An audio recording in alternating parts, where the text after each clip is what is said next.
Yes. Så det her forsøg, det var bestemmelse af lydens fart i luft med klaptræ, tæller og mikrofoner. Her kan vi se, at vi har volumen, som hedder delta S, divideret med delta T. Og hvis vi vil isolere delta S, så kan man også bare sige volumen ganget med delta T, hvilket minder om en lineær funktion. Hernede der har vi så opstillet vores forsøg, som det så ud. Vi har vores 2 mikrofoner, og så vores klaptræ. Og så klapper vi med det her klaptræ 3 gange, for at få et mere præcist tal. Og så tog vi så gennemsnittet af det, for at få et mere præcist tal. Yes.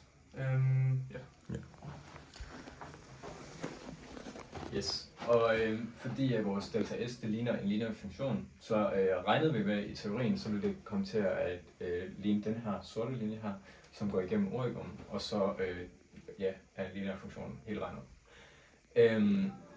Så i teorien, så vil vores velocity, den vil så være 331 meter per sekund gange kvadratroden af temperaturen plus 273 divideret med 273.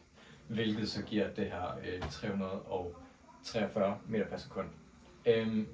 Men vores, det var så, det fik vi målt til at være 337 meter per sekund, så derfor har vi en afvigelse på 2%. Så det vi regnede med, det kunne være, at der var lidt koldere i lokalet, eller sådan noget, sådan så at den afviger en lille smule.